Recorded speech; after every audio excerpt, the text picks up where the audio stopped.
आज एक कहानी सुनाने का मन कर रहा है। ये कहानी बचपन में मैंने अपने पिताजी से सुनी थी और मैंने कई फोरम पे इस कहानी को सुनाया है अपनी टीम के साथ। और जितनी बार मैं सुनाता हूँ इस कहानी को, उतनी बार मुझे इसे फिर से सुनाने का मन करता है। ये कहानी है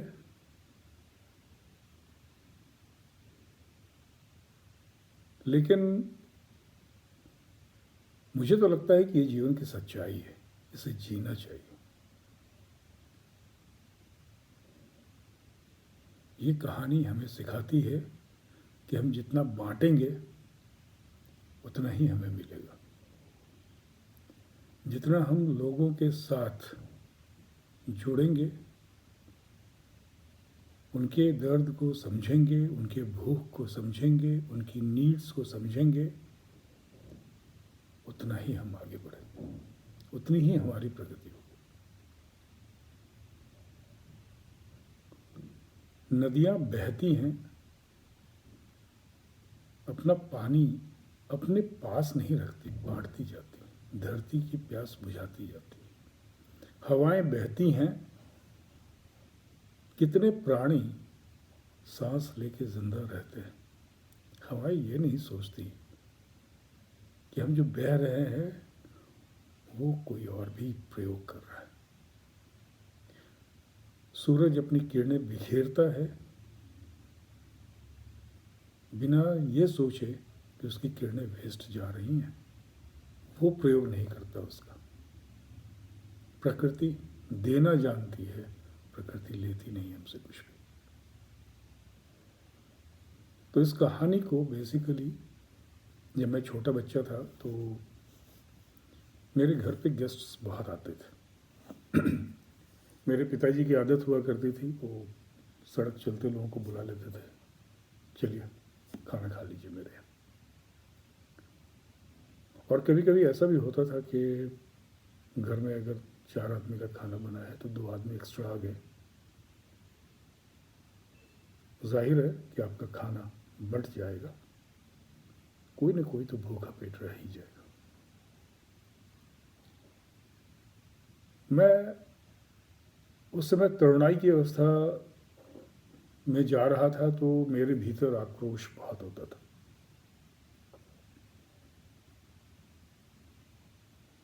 तो एक दिन मैंने बहुत ही आक्रोशित स्वर में पिताजी को कहा कि मेरी भूख तो अभी गई नहीं और आपने मेरे प्लेट का खाना दूसरों को दे दिया।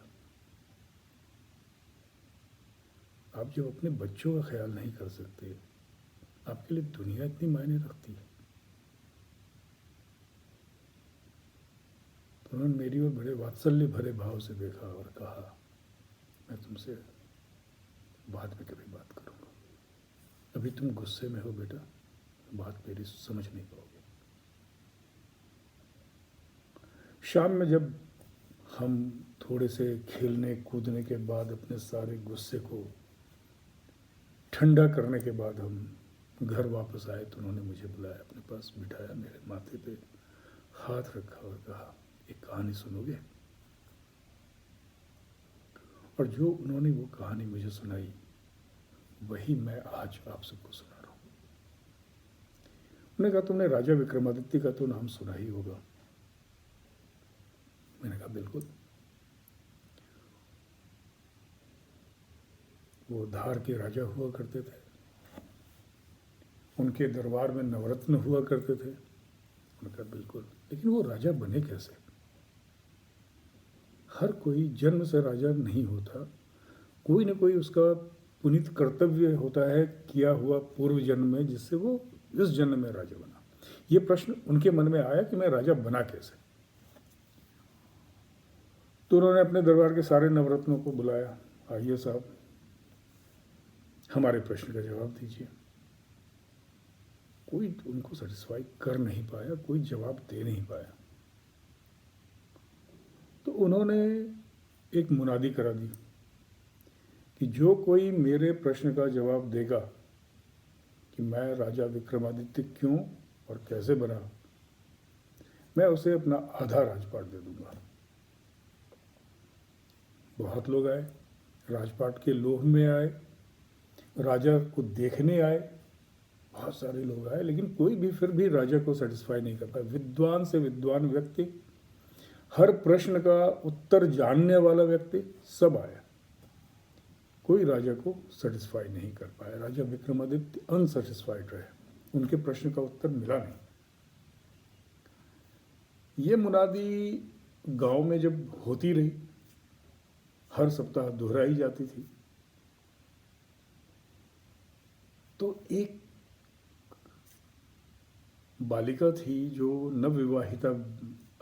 विवाहित होके वो उस गांव में आई हुई थी किसी और गांव से। तो उसने अपने फादर इन लॉ से पूछा, ससुर जी से पूछा कि ये मुनादी किस बात की हो रही है। तो उसके फादर इन लॉ गए, ये राजा विक्रमादित्य ने कराई है, उनको प्रश्न का जवाब चाहिए, इतने बड़े बड़े विद्वान हैं उनके दरबार में, लेकिन उनको जवाब मिल नहीं पा रहा है। तो उसने कहा क्या प्रश्न है। तो फादर इन लॉ ने कहा कि भाई वो राजा विक्रमादित्य क्यों और कैसे बने। तो बालिका ने कहा मैं इस प्रश्न का उत्तर दूंगी, आप मुझे ले चलेंगे वहाँ। तो उसके फादर इन लॉ हंसने लगे लड़की के, और उन्होंने कहा कि तुम इतने बड़े बड़े कालिदास, भर्तृहरि, क्या क्या नहीं विद्वान है वहाँ पर, सारे जवाब नहीं दे पा रहे, नवरत्न भरे पड़े हैं राजा विक्रमादित्य के दरबार में, तुम तो एक अनपढ़ सी बालिका हो, तुम कहाँ से उत्तर दोगी। उसने कहा मेरी एक याचना है, मुझे ले चलिए उनके दरबार में, जवाब दे ना पाऊँ, सर तो कलम में होगा नहीं, धनराशि जो उन्होंने कही है या जो राजपाट का वादा किया वो नहीं मिलेगा, जान तो जाएगी नहीं। तो ससुर जी मान गए, भाई बच्ची थी, बेटी के समान थी, वो उसे ले गया। दरबार में पहुंचने के बाद बालिका ने राजा को नमस्कार किया, प्रणाम किया, कहा राजन आपके प्रश्न का जवाब मैं दे नहीं सकती, लेकिन आपको रास्ता बता सकती हूँ। यहाँ से 4 कोस दूर, 4 कोस ऑलमोस्ट 8 माइल के बराबर होता है, 4 कोस दूर एक जंगल है। उस जंगल में आपको एक भी जंगल में साधु मिलेगा जो आग खाता होगा, अंगारे खा रहा होगा, वो आपके प्रश्न का जवाब देगा। राजा को बड़ा अजीब सा लगा।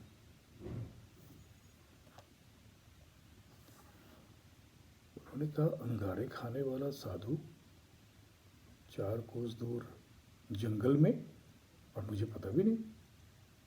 तो वो अपने घोड़े पे निकले, कितना टाइम लगेगा, 15-20 मिनट, और वो घोड़े पे चढ़ के जंगल पहुंचे। जंगल पहुंचे तो उन्होंने एक साधु को देखा, आग खा रहा सब, अंगारे चुन चुन के खा रहा। साधु ने राजा को देखा और हंसने लगा। विक्रमादित्य आओ आओ आओ, प्रश्न का उत्तर लेने आए हो। विक्रमादित्य अचंभित हो गए, उन्हें उस बालिका में विश्वास हो गया कि इसने तो सही बताया, ये मेरे प्रश्न का उत्तर देंगे, देखो ये इन्होंने मुझे पहचान भी लिया, इन्हें ये भी पता है कि मैं किसी प्रश्न को लेकर आया हुआ हूँ। विक्रमादित्य तुम्हारे प्रश्न का जवाब मेरे पास भी नहीं है, यहाँ से 2-4 कोस दूर और जाना पड़ेगा तुम्हें, वहाँ एक और जंगल है, वहाँ पे एक साधु है, वो अपनी अतड़ियाँ, पेट की अतड़ियाँ नोच के खा रहा होगा। क्या अतड़ियाँ, इतना विभत्स दृश्य। हाँ साधु है, साधु कुछ भी कर सकता है, मैं आग खा रहा हूँ, वो अतड़ियाँ खा रहा होगा, तुम्हारे प्रश्न का जवाब उसके पास है। राजा विक्रमादित्य फिर घोड़े पे सवार हुए, फिर वहाँ गए। वहाँ जाने के बाद उन्होंने देखा कि साधु सचमुच में अपनी पेट की अतड़ियाँ नोच नोच के खा रहा था। साधु फिर हंसने लगा, आओ विक्रमादित्य आओ, तुम्हारे प्रश्न का जवाब मेरे पास तो है, लेकिन मैं दूंगा नहीं। क्योंकि अभी समय तुम्हें पूरे उत्तर जानने का आया नहीं। और मैं देख रहे हो अतड़िया खाने में बिजी हूँ। अगर मैं तुम्हारे प्रश्न का जवाब देने लगूंगा तो फिर अतड़िया कैसे खाऊंगा?